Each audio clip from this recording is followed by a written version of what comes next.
Check. Fred Field. Hello. How are you? I'm standing by. Tomorrow is day 2 of my weekend. Sunday, Monday off. Leaving. We'll try to stop back if Dexter, my pity, does not drag me into bed or drag me to bed. So yeah, I hope that you're sleeping tight, or if you're still around, if you're still awake and listening, then please do jump back on. I apologize for the time delay. As we all know, it's the first day of daylight savings, fallback, and man, I don't know why it throws me such a curveball every single time. Me no like. I wish they would just stop switching the clocks around. Do I have everything I need? What is, let's see. I want to try to not mess with stuff, and at the same time, I do want to mess with stuff, always. I cannot leave well enough alone. I have this chair here that I'm going to kind of use as like a table and to like put my foot on at some points in time. You know, I'm trying to do my videos standing up just because I'm more energized, but man, I'm so tired today.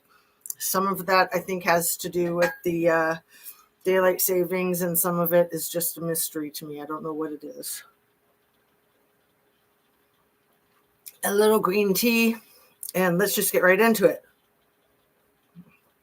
Everything I say is simply my opinion, hoping to start a conversation, open up a discussion, learn something, be educational. All of my videos are made for the tube of you. It's an infotainment platform. I might need to turn on one more fan. It's a little, or maybe nothing is easy. If I move one thing, then everything else moves too. So see if that'll work. I got my water over here. Please don't fall down. And so I did my disclaimer. Please turn on your notification bell to ring if you want to be notified when I come on. Share a video of mine with somebody that you think might like my channel. And make sure you're still subscribed in the event that you are subscribed. And in the event that you're not, please consider doing so. I finished that darn book, the Virginia Giuffre book. Where is it? It's so good. I cannot recommend it highly enough. I've not started reading it the second time yet, but I'm planning on it, like pronto. It's just that good. I want to summarize parts of it. I want to read to you parts of it. I want to start with what I said in my title, which is that in the book, she mentions Tenacious D by name at least 3 times that I caught. And I've shared those with you with the specific pages. We'll go over that again. And then she mentions Mar-a-Lago by name at least twice, which I'm counting those as mentioning the president because he owns the property. And it just ties right in with everything. And then what's the third one? The third one is just insane. And maybe I'll start with that, reading you the last couple of pages of the book. It's really bad, you guys. I mean, this is why I want everyone to read the book, is to understand what we're up against with this disgusting criminal pervert, in my humble conspiracy theory opinion, allegedly, as our leader-in-chief, ruler-in-chief. And you know that he wants to maintain that position forever and ever. It's not like he's remodeling the freaking East Wing White House ballroom thing and that he's not planning on staying there forever and ever. I mean, he probably thinks that he can like live to be 1,000 with cryogenics and fantasy and, you know, all the tech bros. It's a whole lot of crazy. So forgive me if I'm like a little nutty when I'm going over this stuff, because it is nutty. It's unbelievably nutty. And, you know, the other option is just to like be all Pollyanna and not really pay attention to it. But a couple of things. It's kind of like the car crash that I can't look away from. And the other thing is, I feel like it's so dangerous that we're all in such a precarious predicament that we need to pay attention at all times to what's going on. That's my position. I think a lot of people agree with me. You probably agree with me if you're still watching. So thank you for being here. And let's just get right into the book. And let me show you my creepy thumb. I hope you guys had a really happy Valentine's Day. Halloween. Hello, I told you I'm tired and I'm loopy. That's my thumb. Okay. So do you guys remember a couple months ago when I started thinking like Towel Girl, why are they always calling Virginia Giuffre the Towel Girl? Like the president refers to her as a towel girl or spa person. And I thought, man, that's got to be like slang for like disgusting stuff. And then I just kind of put it out of my mind because I thought, yeah, with the spa person thing, that makes sense because they don't call these people massage therapists. They call them masseuses. Massage therapists, in my opinion, are very professional, like healthcare providers. And masseuses are more like, not to throw shade, but just as a simple definition, the people that do happy endings as an option. And I say not to throw shade because I don't feel like workers in that industry don't need any shade thrown at them. I feel like they need a lot of empathy, even if they're quote unquote there by choice. It's a lot more complicated than that. So we don't need to get into all the politics of that. We'll just stay focused on Virginia and how calling her a towel girl after reading the book, and trigger alert big time, like blazing neon trigger alert. There's at least one part in the book where she goes into detail about after pleasuring the most disgusting perv, little E, it's her responsibility to gather a couple of warm washcloths and clean him up after. And it's absolutely gross. I'm sorry to put that image in your head. A lot of the book is talking about that kind of disgusting stuff, but it doesn't go into detail like that. So fear not. There's very few places where it goes into any kind of detail that puts these images in your brain, because it is traumatic. Reading the book is traumatic. I can't imagine living this stuff. And, you know, people think that someone having gone through what Virginia went through would be so desensitized that it wouldn't even bother a person like in that situation after a while, but it does. It absolutely does. I mean, hopefully, like, yeah, at times they're desensitized, but hopefully they're in tune with themselves enough that they know it's not right and they can get in touch with those feelings and deal with those feelings and stand up for themselves. And in her case, try to get justice, which I think that's what cost her life. And let me just get into some reading. But yeah, the warm towels, absolutely gross to picture that. So yeah, spa person, towel girl. I think it's abundantly clear what that means. It doesn't just mean that they work at a spa. It doesn't mean that they're massage therapists. It means that they're masseuses, in my opinion.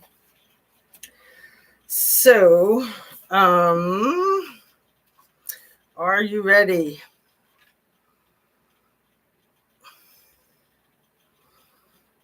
So very, very gross.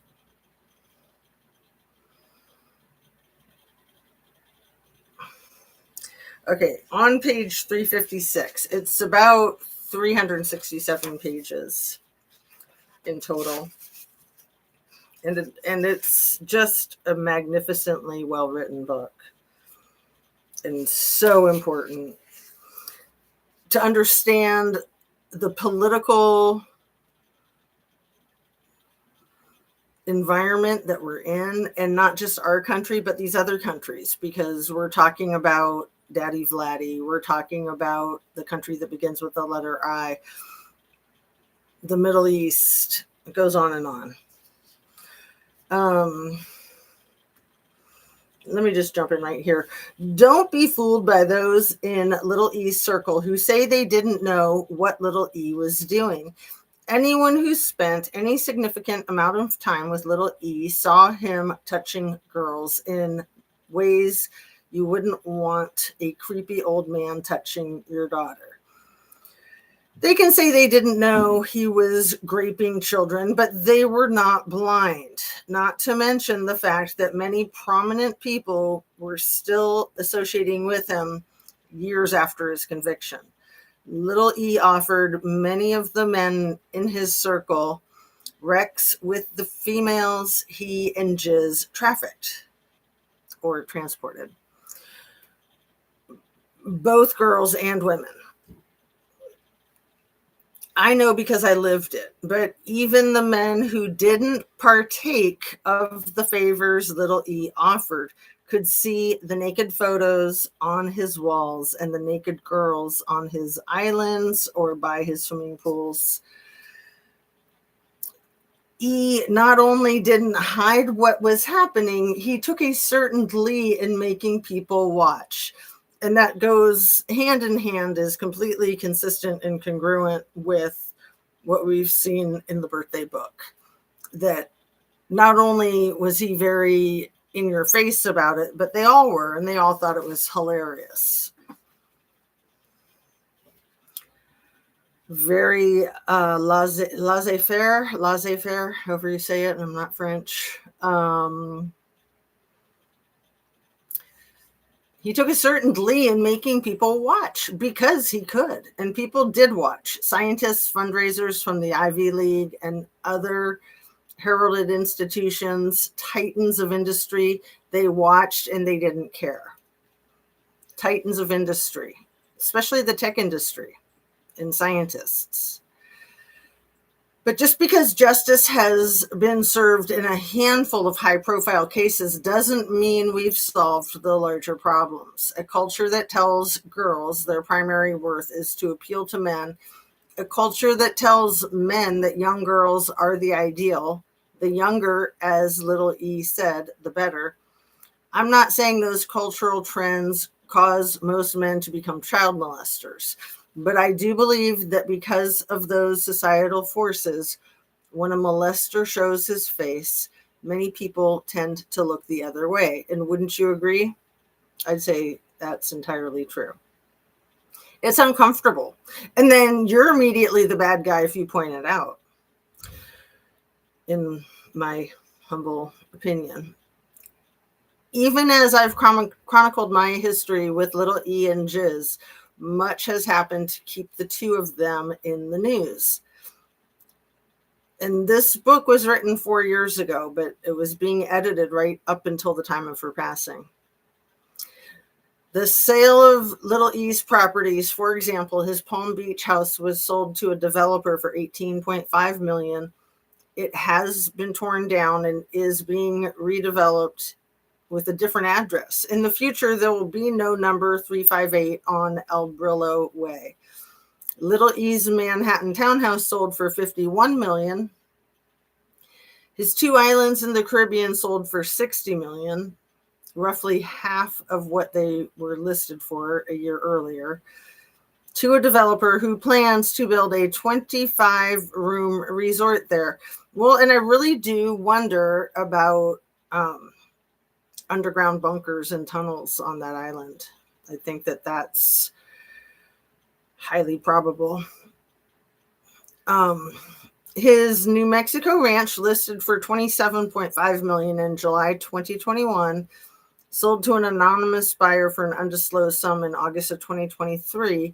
And most recently, his Paris apartment sold to a Bulgarian investor for 8.2 million pounds. The money raised in these transactions has gone to Little E's estate, which has helped fund restitution for victims. As expected, Jiz, who resides in an all-female low-security facility in Tallahassee. Now, that's interesting. She was already in a low-security facility in Tallahassee when she got transferred to an even lower security facility in Texas a month or two ago now, maybe 3 months. Time just flies. It's probably been 3 months, I think, somewhere around there. She's appealed her convictions. In August 2024, that appeal was denied. She also gave an interview from prison. So, like I said, this book was updated. Well, that was a year ago, August 2024. But I think it was updated even after she passed away through her ghostwriter. She also gave an interview from prison in which she repeated the lie that the photo Little E took of Prince Andrew, whose new name is Dog Mess, in my opinion, should be. They took the prince away, but why not just call him Dog Crap, right? You're royal dog crap, but they've taken away the royal title. Prince Andrew with his arm around me is fake. So she's repeated that lie, that the photo that Little E took of Dog Crap with his arm around her is fake.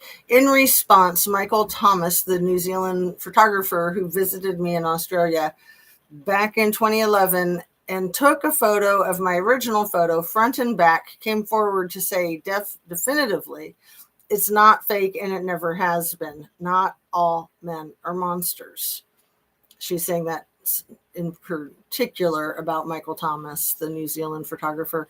In the wake of my settlement with Alan Dershowitz, various media outlets have suggested that Andrew might try to overturn his and my settlement agreement. The Sun in London reported, for example, that the disgraced royal was consulting with U.S. lawyers and hoping to force a retraction or even an apology.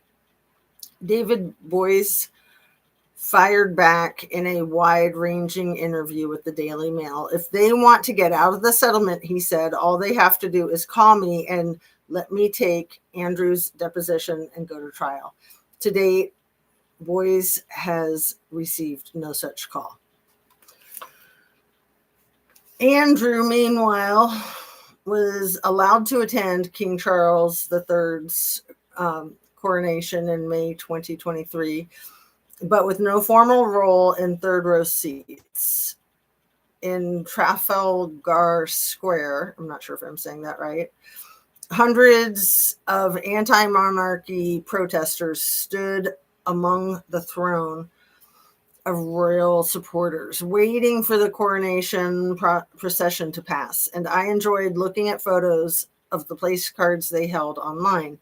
Many people held signs that read, "Not my king," and one protester lifted a huge hand-lettered banner that simply said, "God save Virginia Giuffre." Various Epstein-related lawsuits have continued to make their way through the courts. In March 2023, a judge ruled that two banks who had Little E as a customer for several years, Deutsche Bank and JP Morgan Chase, had to face lawsuits alleging that the bank profited from Little E's transporting operation. Both banks soon reached tentative settlements promising approximately $75 million and $290 million, respectively, to the plaintiffs. More than 40 women who said the banks had facilitated E's abuse of them. I was among the plaintiffs in the JP Morgan class action.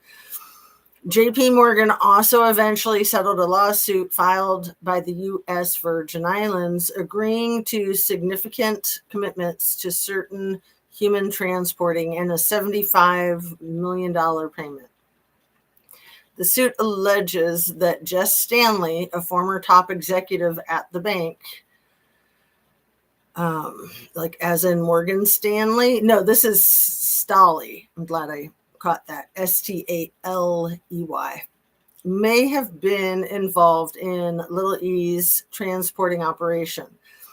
Court papers in that case showed little E shared photographs of young women with Stolly, and that the two men emailed each other using what appeared to be code words based on Disney characters. And yeah, it's pretty sickening. So another trigger alert. That was fine. That was fun. This is the email. Say hi to Snow White. Stolly, then 53, emailed Little E in July 2010. What character would you like next? Little E, then 57, replied. Beauty and the Beast, Stolly responded, to which Little E replied, well, one side is available. It's not hard to imagine what Little E meant. He had beauties at the ready. And then she talks about her daughter. So I want to say her kids were somewhere around like 19,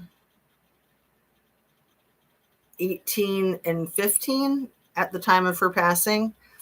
Her daughter's the youngest. I think she was 15, Ellie. And then her two sons, I want to say they're just a year apart, that they were about 18 and 19 when she passed. And even though she had made attempts on her life previously, and she writes about that in her book, I don't believe that she would have done this in the end. And I do want to be abundantly clear that I'm not asserting that she didn't do it to herself. I'm just wanting to leave the door open for more questions and more information, because as anybody who's been in a situation remotely similar to this, it can be very tricky, very, very tricky. And it's not uncommon for red rums to be documented as self-injury for a variety of reasons, ranging from laziness, incompetence, and downright corruption. Let's just say even a simple human error, right? I mean, there's a lot of reasons, a lot.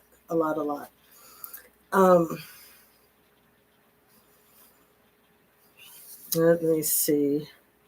I'm going to keep reading, but I'm going to skip a little bit.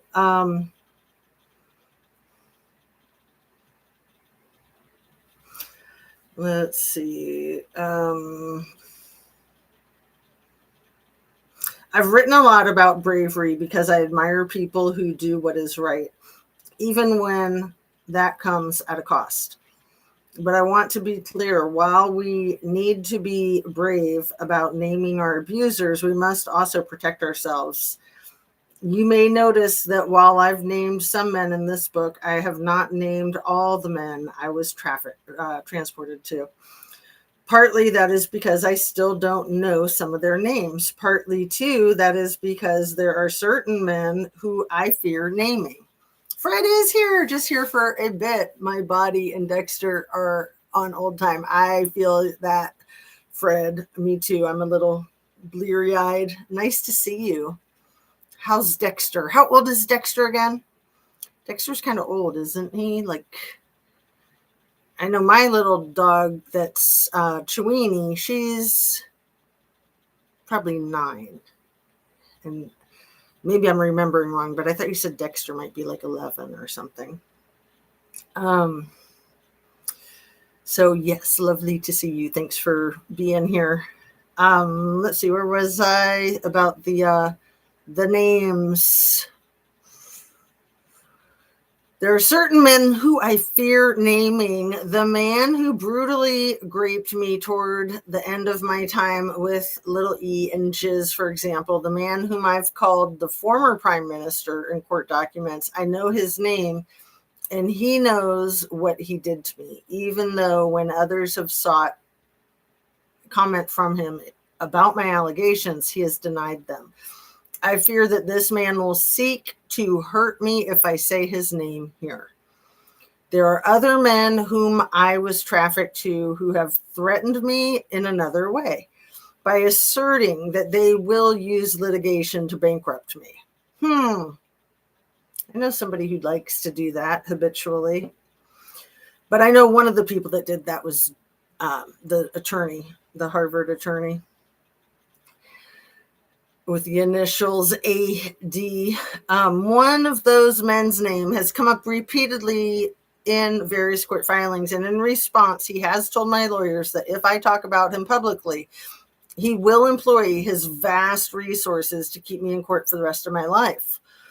While I have named him in sworn depositions and identified him to the FBI, I fear that if I do so again here, my family will bear the emotional and financial brunt of that decision. I have the same fears about another man whom I was forced to have Rex with many times, a man whom I also saw having relations with little E himself. I would love to identify him here, but this man is very wealthy and very powerful, and I fear that he, too, might engage me in expensive, life-ruining litigation. Don't know, thinking maybe 6 or so. Oh, well, good. Then he's got a long time left in him. Yeah, our little fur babies, aren't they the bomb? He acts more like a pup. My 9-year-old Chewini acts like she's about 1-year-old usually, except for when she gets so angry when you move her when she's cuddled and she wants to kill you. She's like, don't touch me. Don't even think about it. Okay. I do not make this decision to hold back lightly. Part of me wants to shout from the highest rooftop the names of every man who ever used me for Rex. Some readers will question my reluctance to name many of my abusers. If I am indeed a fighter for justice, why have I not called them out? My answer is simple. Because while I have been a daughter, a prisoner, a survivor, and a warrior, my most important role is that of a mother. First and foremost, I am a parent, and I won't put my family at risk if I can help it. Maybe in the future, I will be ready to talk about these men, but not now. And see, I think this is my opinion. That's why she's not alive, so that she couldn't, in the future, name these names. They needed to make sure that could never happen, in my opinion. In the meantime, there is important work to do. And I know the story about Virginia's brother finding her. Sky D was the one who found her, and he tried to resuscitate her. And I am not all-knowing about the details of the situation. I'm just saying that things can often be different than what they seem. And especially in times of tragedy, people are very vulnerable and impressionable, and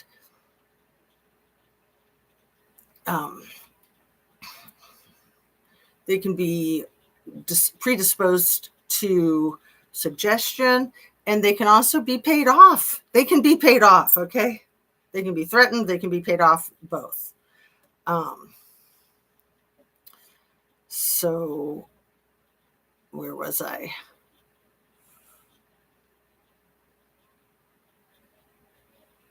In the meantime, there is important work to do. We need to make it easier to punish those who victimize others. Siggy and I want to eliminate laws that limit the period in which survivors can seek justice for their abusers.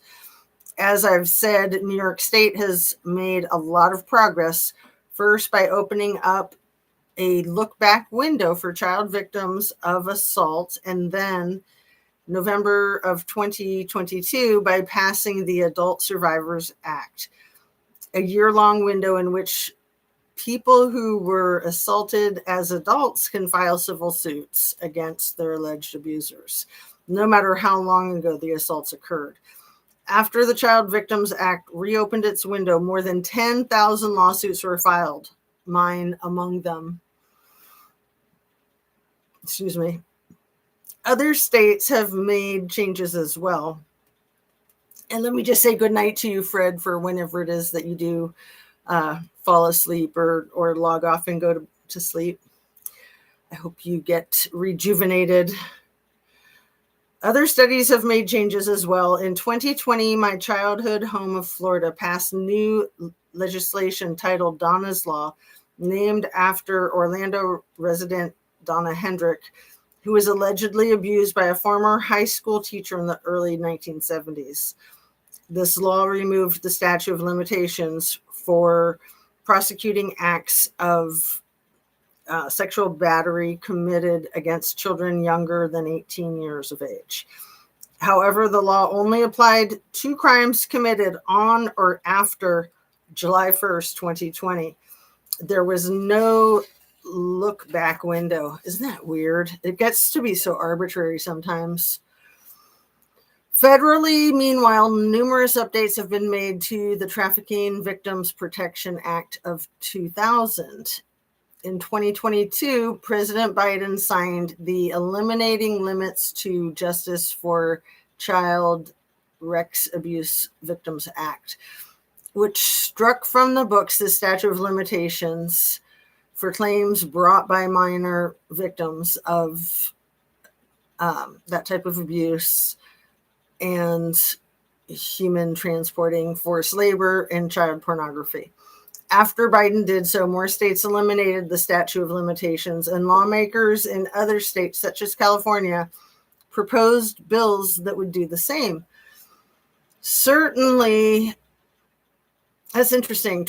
In 2022, I'm thinking about Kylie Rodney. She disappeared in 2022. Well, and then was allegedly found. And, the Kylie Rodney saga, that was August of 2022. If a person, and what else was 2022? The Idaho 4 was 2022. But all the Idaho 4 were like 19 and over. So, anyway, sorry for that interjection here. Let me finish this up. Such as California, proposed bills that would do the same. Currently in California, if a person is abused before the age of 18, they must file a claim before turning 40.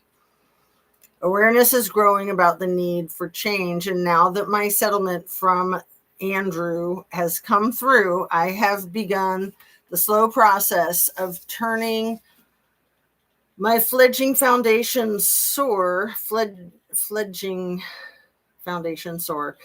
into a professionally run organization. My goal is for SOAR to combat human transporting by supporting organizations that focus on prosecution, protection, and prevention. Eventually, I plan to make grants that make it easier for members of the public to detect transporting when they see it and that support victims' recovery. I look forward to disseminating some of the Crown's money to do some good. But frankly, I need rest. While finishing this book, I've had many setbacks. I've had a second surgery to my broken neck, but it still causes me immense pain. I want to add here that in this whole book, there's never an indication of any domestic violence in either direction. And that doesn't mean that there wasn't any, but I'm very reluctant to buy into the idea that Virginia was a victim of domestic violence in her marriage, because I feel like that could easily just be part of the story to lay down the foundation and the path to eliminating her. So, the allegations are that there was domestic abuse, her being victimized by her widowed husband in Colorado. I think they moved from Colorado to Australia in 2021 or somewhere after that. So I think that alleged abuse was 2021. However, in the divorce proceedings that were underway at the time of her passing, she was There were protective orders that she was not allowed to communicate with her children at all. And there were allegations that she was causing the violence. So again, I am super reluctant to believe any of it. And it's just so sad for her kids that they've lost their mom. And even if it was self-injurious, it's still a result of all this stuff. I mean, I feel like that's important to say too. It's, this is why she's not alive anymore. The details we'll probably never really know definitively. My goal now is to prevent the emotional. Oh, wait, I skipped a little part. I've had a second surgery on my broken neck, but it still causes me immense pain. Doctors believe that I may need a third, and my mental health has faltered at times too, as it may continue to falter for the rest of my life. Lately, my doctors have prescribed me a series of ketamine treatments that seem to be helping to untangle my PTSD. Still, though, I'm learning to accept that sometimes I will simply not be okay. So every time I hear ketamine, of course, I think about the Big E and his ketamine habit. And he, too, has a lot of PTSD. Remember the whole story about how his half-sister has 2 children with his father? I don't even think they're that old. I think that his father's in his 70s. I think his half-sister is in her late 30s. And I think the children are maybe somewhere around 5-ish, give or take. So, yeah.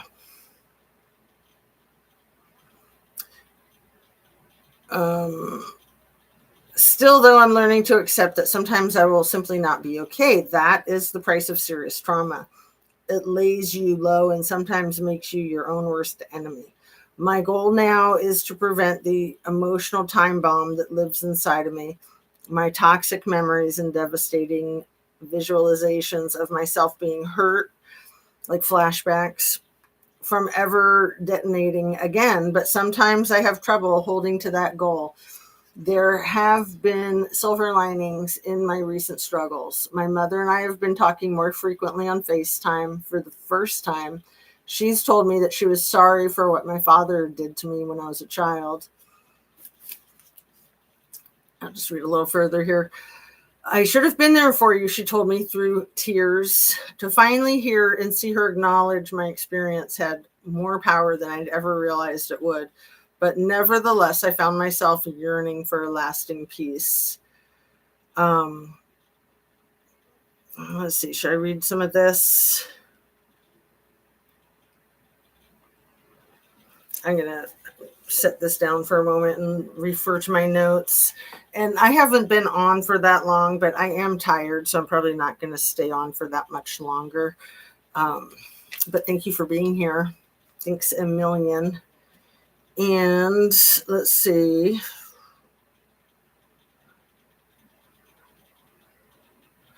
I want to say that our president really let the cat out of the bag of his connections, his ties, his deep connections to Little E and all of the crimes that Little E committed. That the president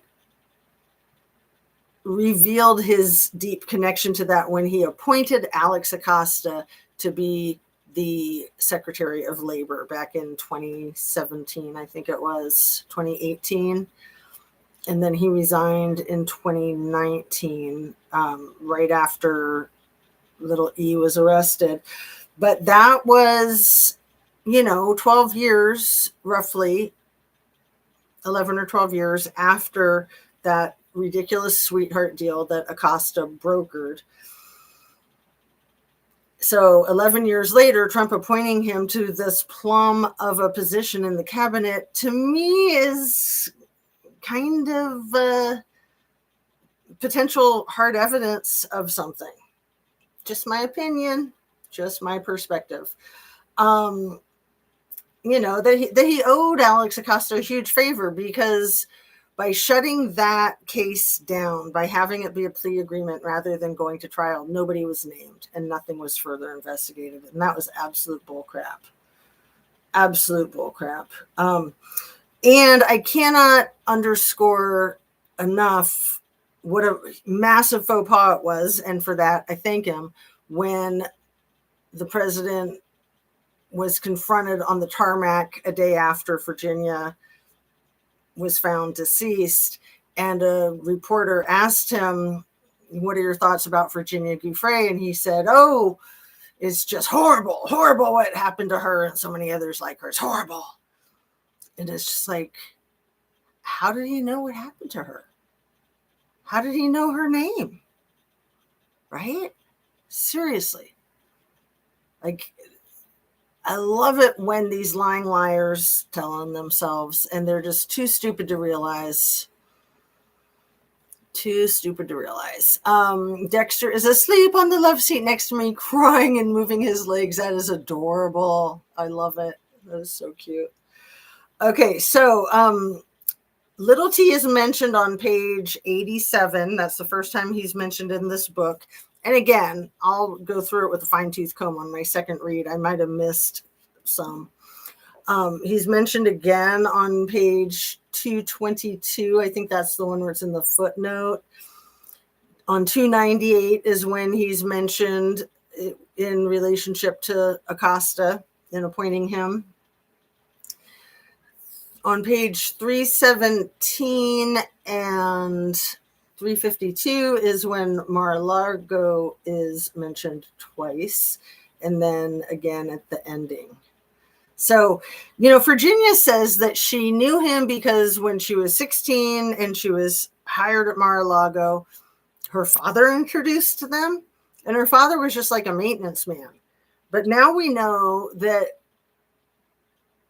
Virginia found out that her dad was paid off by Little E. We don't know if he was paid off by Little T, but it just seems so plausible and so likely that a maintenance man introducing his smoking hot 16-year-old daughter to Donnie, the bazillionaire. I mean, there were a lot of employees that worked for Crump Industries. There were a lot of employees that would never meet him.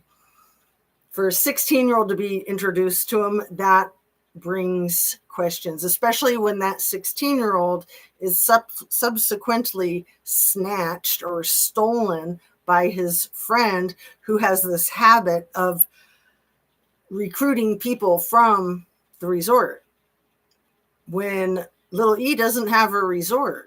So he's not recruiting people from the Mar-a-Lago spa to work at his spa. He doesn't have a spa. He's got a transporting ring worldwide, the largest that we know of in our world's history. He was a kingpin of that. Kings have been overthrown and jailed before, right? Have they? I'm not real familiar, honestly, Fred. It's my understanding that in the event that crimes were committed by the guy who wants to be our king, who's not, that if he is impeached, that he can stand trial for his previous crimes. Crimes that he's committed while he's been in office, I think he's immune from. But he's not immune from crimes that he committed when he wasn't president. But he does need to be impeached before he can be jailed. So yeah, good night to you too. See you soon, hopefully. Have a really great week. So yeah, that's my understanding. I think impeachment is where it begins for our system.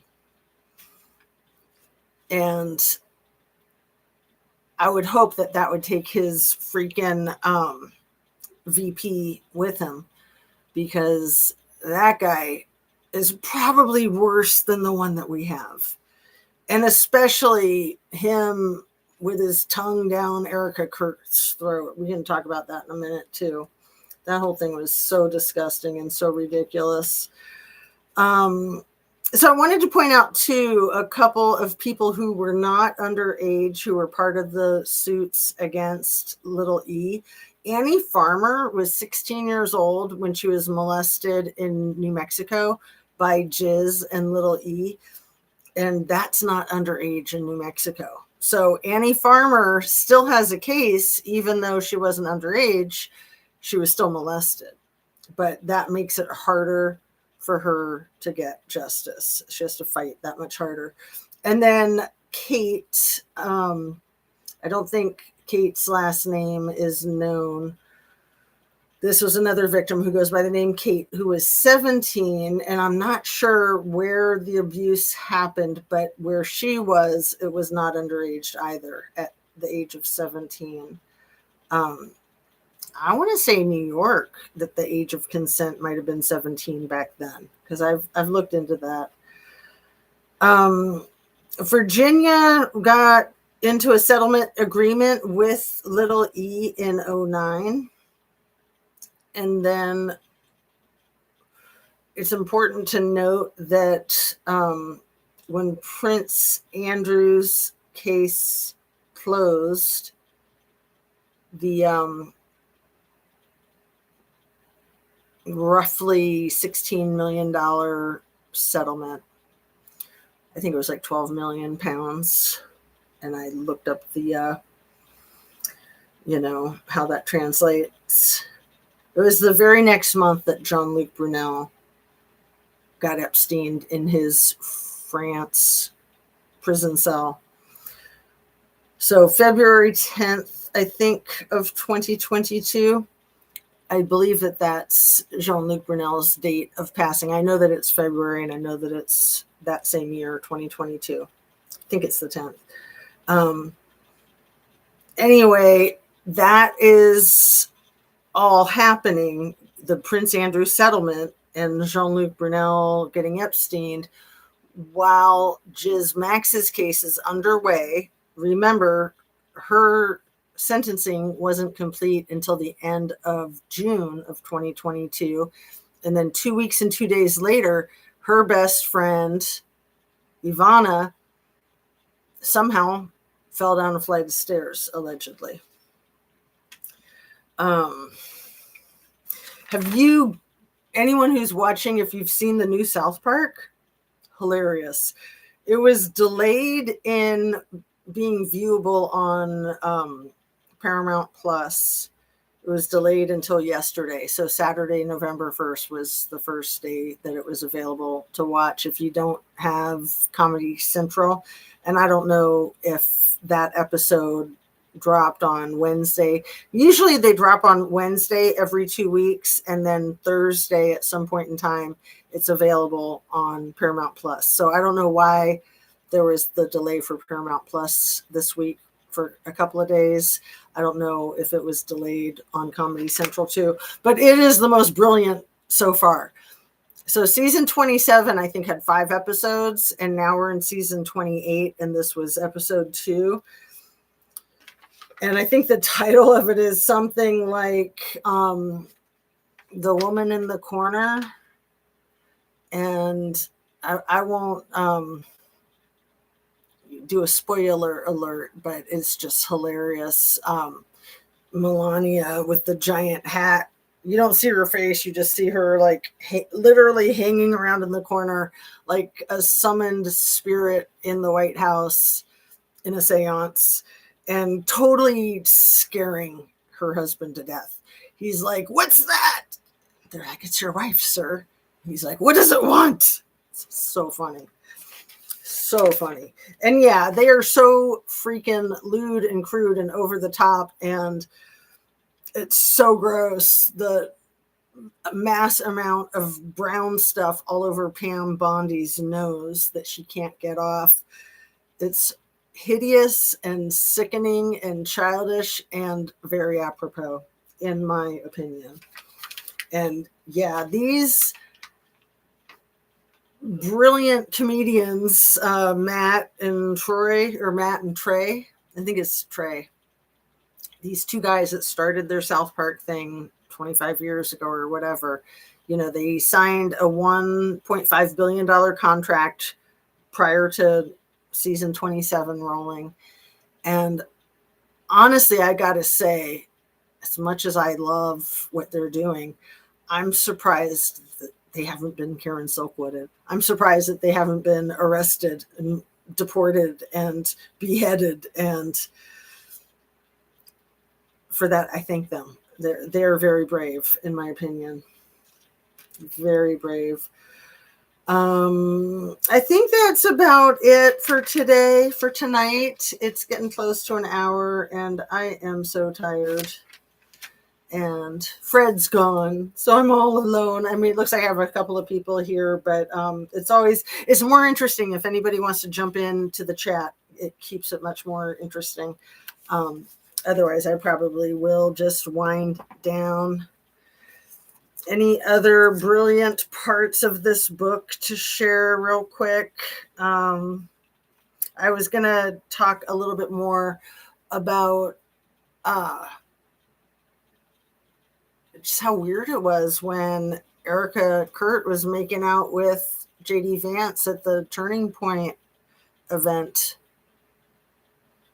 I'm so glad that people are talking about it.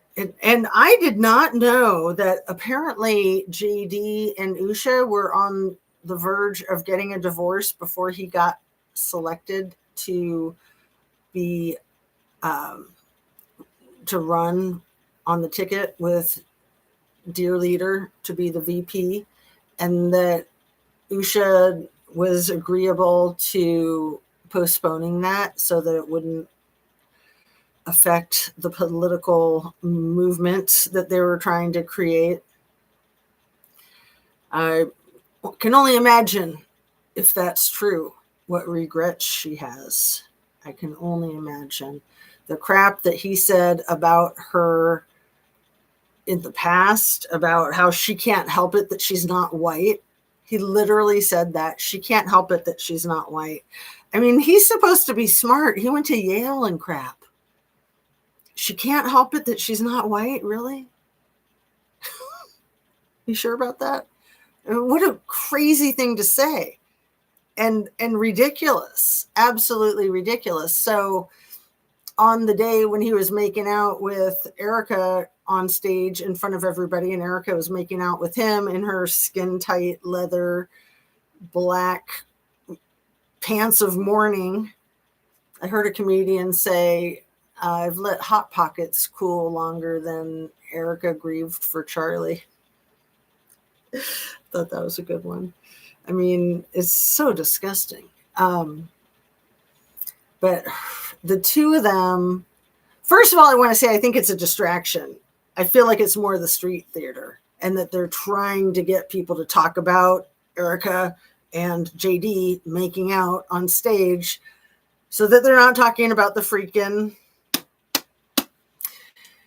And I guess that the Trumpstein files are 300 gigabytes, you guys. 300 gigabytes.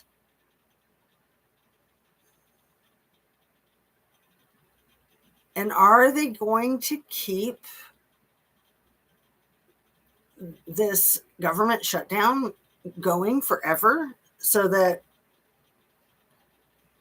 never do things move forward with those files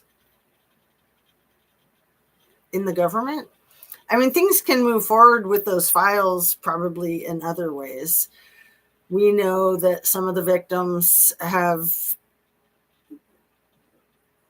formally contacted Mike Johnson on Friday, so the day before yesterday, to beg and plead with him to swear the representative in from Arizona. And I want to say her name is something like Alida Grijalvo. I could be a little off with first and last name, but I think that's something like that. And so it's been over a month since she was elected and not sworn in. I mean, that was why they did the shutdown. I honestly believe the whole shutdown is all about this child rape crap. I don't think it has anything to do with the budget. I think the budget is just cover story. That's my opinion. All right, I'm going to wrap it up.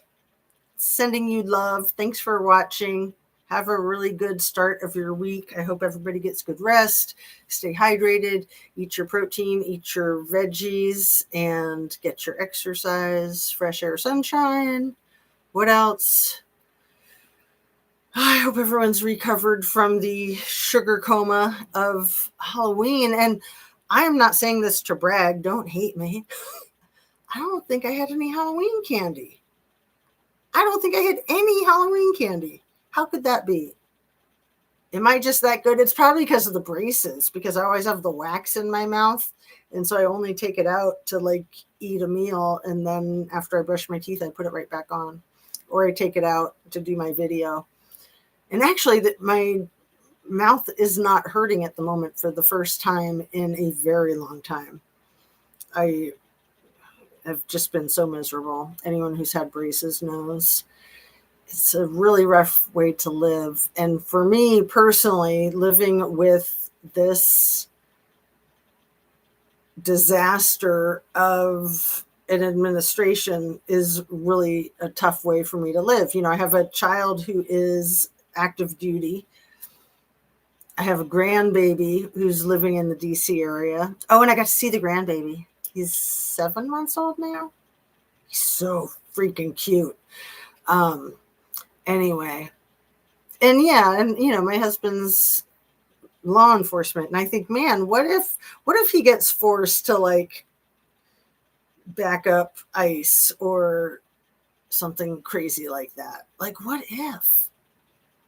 I'm sure he's thought about it. We haven't had the conversations. I mean, he is good at his job.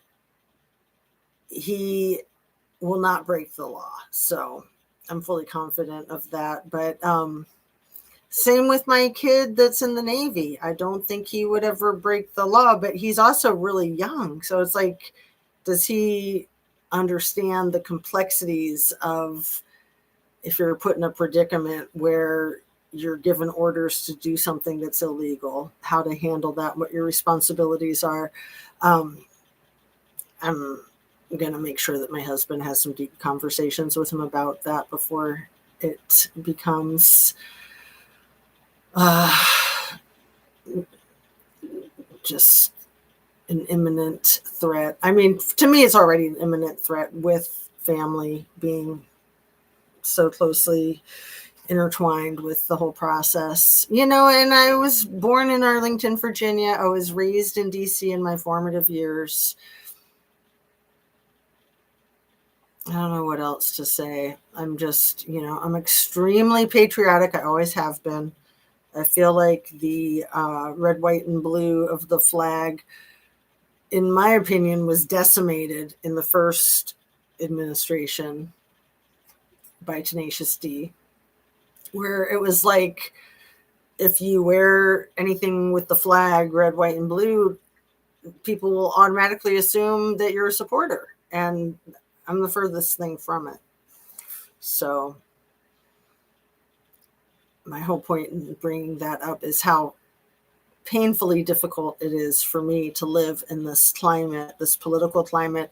I couldn't believe that I made it through the first 4 years, and I'm having a lot of trouble making it through this first year of the second term. And now with braces, I'm like, really? I have to have these braces for another year, and I have to have this leadership for another 3 years or all of eternity? Really? No. It's not fair. It's not fair. Anyway, love to you. Thank you so much for watching. I appreciate your support.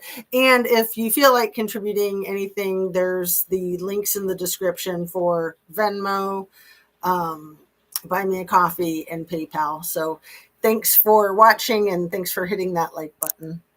And have a really good night and a really good week.